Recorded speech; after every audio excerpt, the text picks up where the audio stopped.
Hi, welcome to So Awkward. It's me, Don. I'm Jester. And today is the first part of our Alicia Vikander-a-thon. Is that her name? Close enough.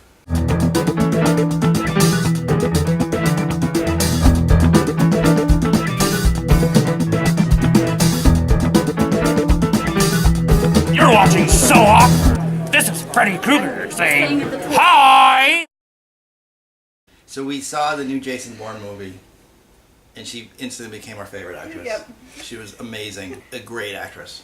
Just a captivating performance. I looked her up, she's like, oh, I'd heard of this robot movie. It's supposed to be really good.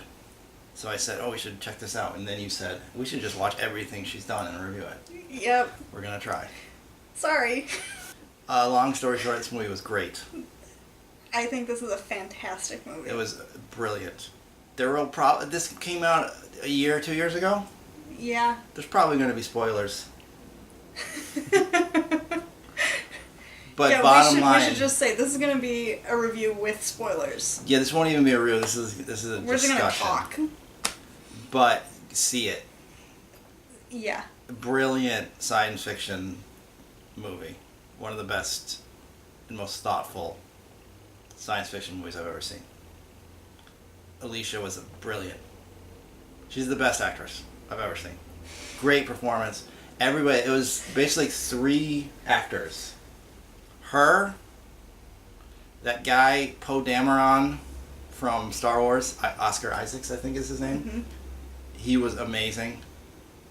As kind of a jerk, but his performance was incredible. And then some other guy. Some guy I've never heard of. I've never heard of, but he was great. He kind of had the misfortune to play like the everyman. Like he was the audience surrogate character. Yeah. So he wasn't as flashy as the other two. Like I don't think as an actor he had as much fun. Because Nathan, Oscar Isaacs is Nathan, he was this quirky, eccentric, genius billionaire who was a drunk, misogynist. Not even a misogynist, just weird socially. No, we can call him a misogynist. We can call him a misogynist. But a great dancer. He could dance. He could dance. The movie was weird. It was like a David Lynch movie in place. It just got so weird. Yeah, it really was. I was thinking about that scene last night just because there's a scene, we'll get into the plot in a second, but Caleb says something like, why did you tear up her picture? And he goes, I'm about to tear up this dance floor, bro. And he just does this choreographed dance with the woman. And the guy's a good dancer. I thought they both did really well. Yeah, it was so weird though.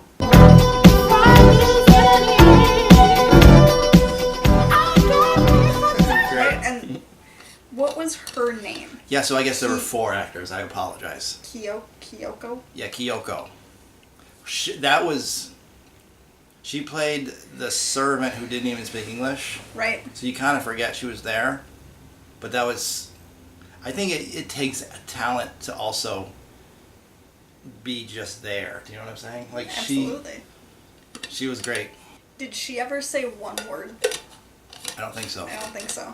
No, so the plot of the movie is this scientist created a robot, like an artificially intelligent robot. So he brings in this other guy to test the robot, to see if this robot is alive, basically, has consciousness or Yes. something, I think.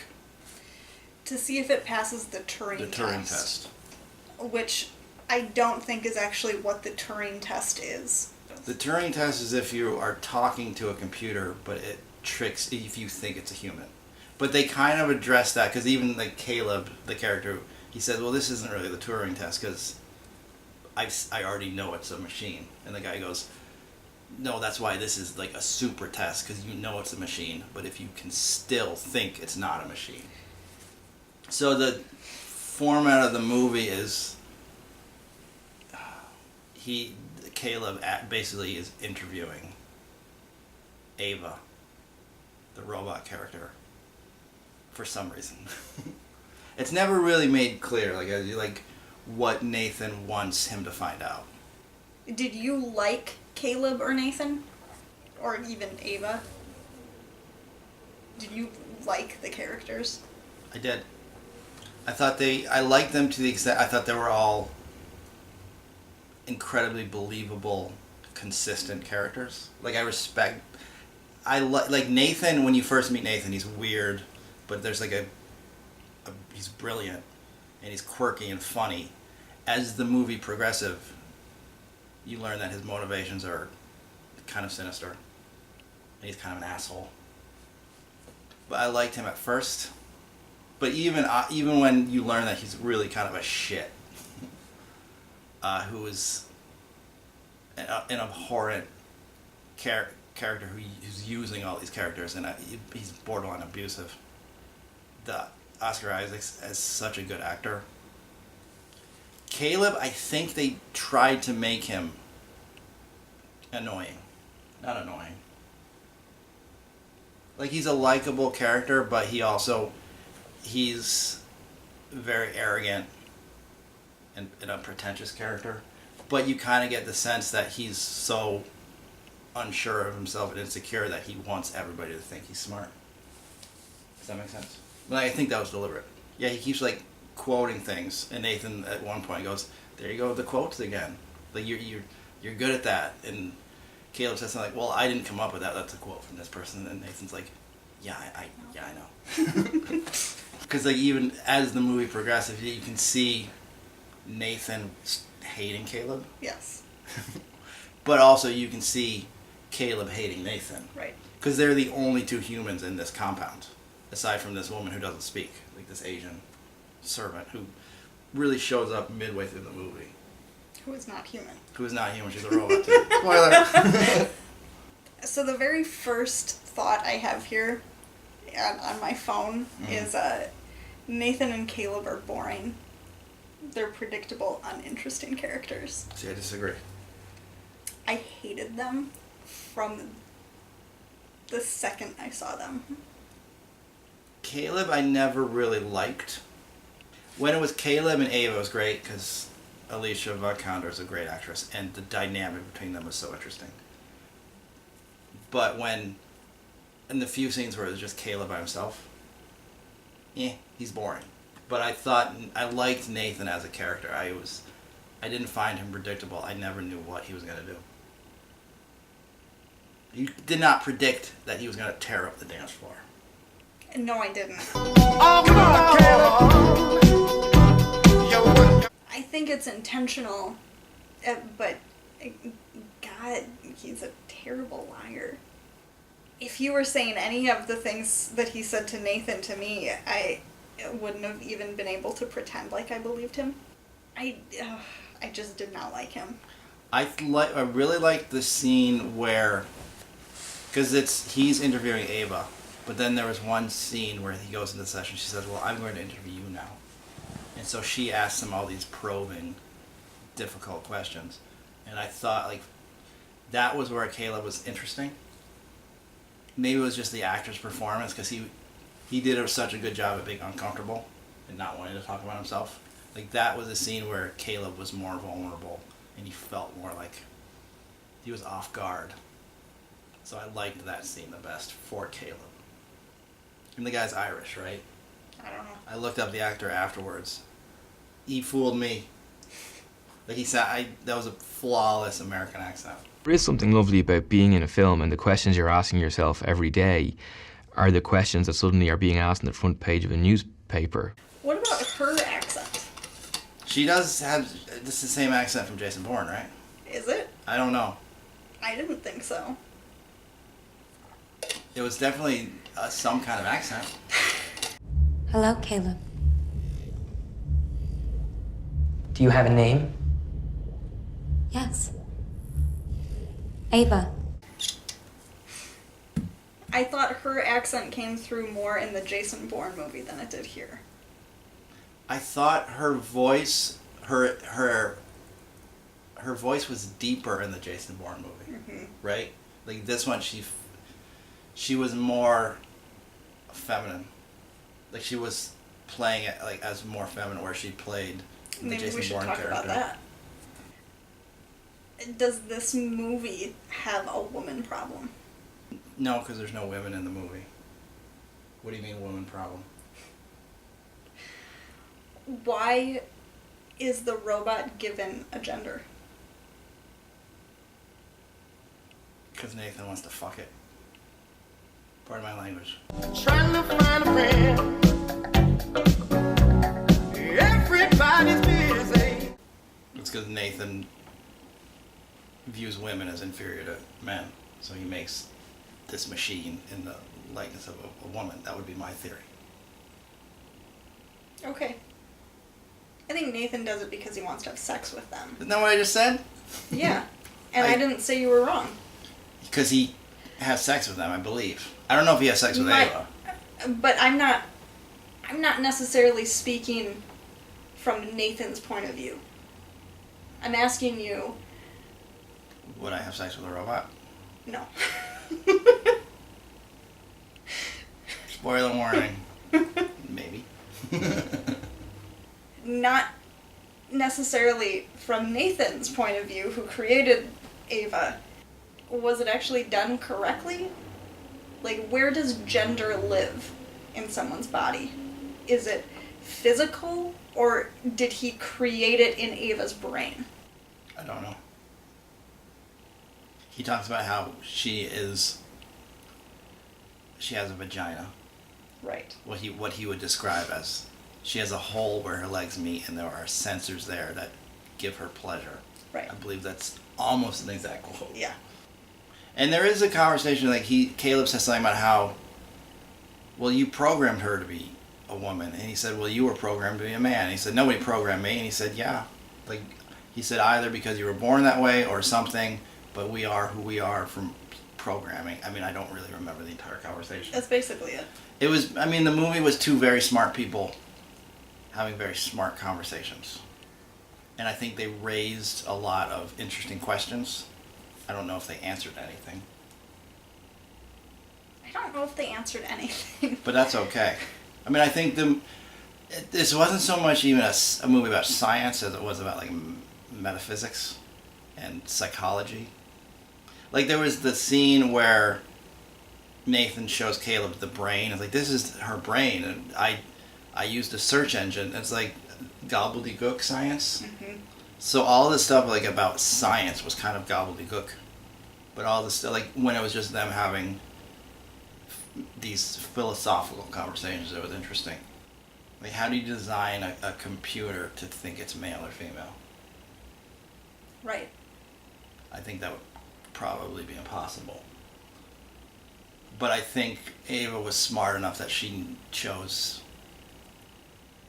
Well, because there was the scene where she talks to the Asian... She whispers something to the Asian lady. Mm-hmm. The other robot. And I think for that one moment, she's seducing the Asian lady. Like, I think Ava is just a manipulator who... Like, if Caleb had brought in a woman to ask these questions, she would have used it. She would have, done the same thing. Like, we were supposed to think Caleb was randomly chosen to be a part of this experiment, but then it turned out Nathan specifically chose him. Because what was Nathan's overall goal? What was Nathan's real test? That he wanted to see if somebody would fall in love with her?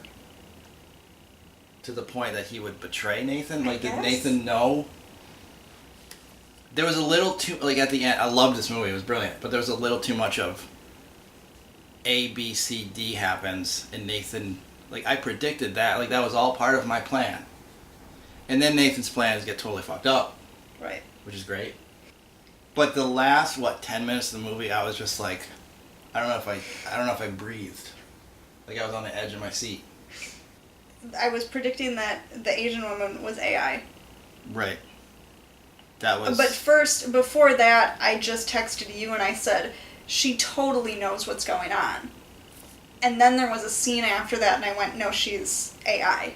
She does the Terminator 2 thing where she peels her skin. Right, but I mean, it wasn't... Like, I didn't write down she's AI after seeing her take her skin off. No, I know. For a while, I thought that maybe Nathan was AI. Possibly even just designed off of Nathan himself. I thought he wasn't maybe a real person in there. That'd be cool. I thought that Caleb was the only real person in there for a while. Because then there was that scene where Caleb kind of freaks out. And he's like, Right. where he wonders if he's a robot, so he cuts himself. That Yeah. was really well done. But no, like that. The twist was that the entire time Ava was just plotting her escape, Right. and she was just using all of these people for her plan. I thought it was pretty great. I thought that was great. So not to go too much into the detail, basically she escapes and she murders Nathan. Yes. And possibly murders Caleb. I don't know. Like she locks him in this room, in this super secret fortress in the middle of Alaska. I think it's in Alaska. Right? He's not getting out. So what the question is, and I don't know if this is the question that they're going for. She uses these people. She kills people. Does that make her more human or more of a robot? Like, is that what a human would do to escape? Oh, is that the question you were I don't left know. with? Yeah. Do you see what I'm saying? Like, are we supposed to think, oh, she is a robot, or oh, she is human? Because I don't know. I don't think she intentionally killed Caleb. Because she says something like, will you stay here? And I don't think she's actually asking him to stay. I think she's really asking him if he's going to stay there. And he does. And he just watches her. And she's like, well, I guess you're staying, so I'm leaving. I think she gave him the choice. I don't think she intentionally killed him. I didn't think of it that way. I don't agree. I don't know if I agree. It would require rewatching the movie. I think my opinion of that was she was asking him to stay there. Oh, In the room that she knew would lock. I didn't think so. See, I think so. I think it was See, all part of a plan. I don't think she cares enough. I think she cares enough because she wanted to get free, and she knew that he was a part of Nathan's plan. I think she just wanted to be free from all of this and didn't want to be around anybody who would look at her as though she was a robot. But she knew she'd never be free if anybody knew she was a robot. She gets free at the end. And they're setting up a sequel. No. They're not. Yeah, of course. No, that's like it's. That's it. Because there are some, like, I usually hate endings that are nebulous. But this one, like, I thought it was perfect for the movie. It was such a mysterious, weird movie. But it also, I mean, it made me uncomfortable because it was like, oh, shit. Like, I felt bad for Caleb. I felt bad for Nathan. Just because I'm a human being, and Nathan's death was awful. Some people think that the movie went on too long, and that it should have ended with Caleb being locked in the room. Did she win? Is she a hero? I think it depends on who you were following in the movie. I think that's what I wanted to know. Who were you following? Her. So for me, the movie didn't go on too long. I needed to see her at the end in the intersection, and I wanted her to get out. I think that she should be stopped and punished for her crimes, but that's because I'm a nerd. I thought the ending was perfect from a storytelling point of view. I thought when she got, like, I thought it was kind of a cheering moment, but then it's like, she did just, but I believe you could say she killed Nathan in self-defense. He was trying to keep her locked up, but she's also not a human. It's like, I don't know. But anyway, I thought the ending was great. I thought the movie was great.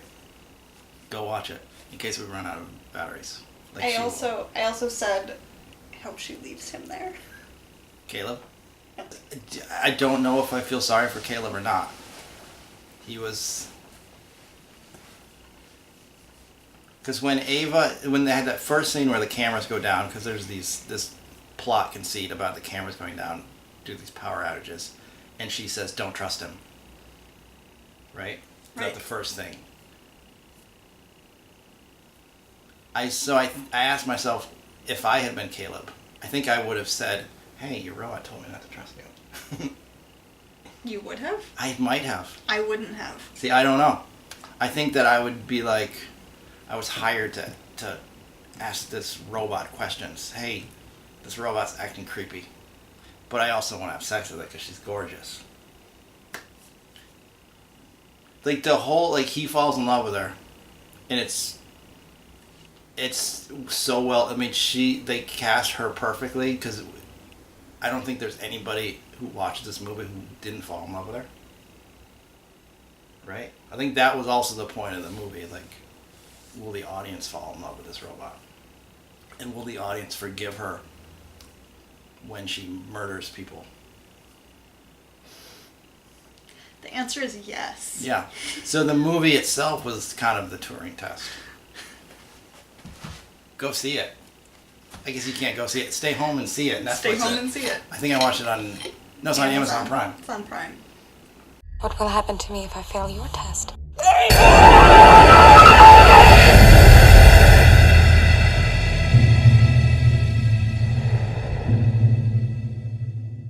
Then they don't show the next scene, which maybe was after the credits, where her batteries die and she's dead. Like, isn't that? Doesn't she have to charge her batteries? There's something about her charging her batteries. Did she bring her charger? Because if I leave my cell phone charger, my cell phone dies. Like, my battery on my camera's gonna die. Can we wrap this up?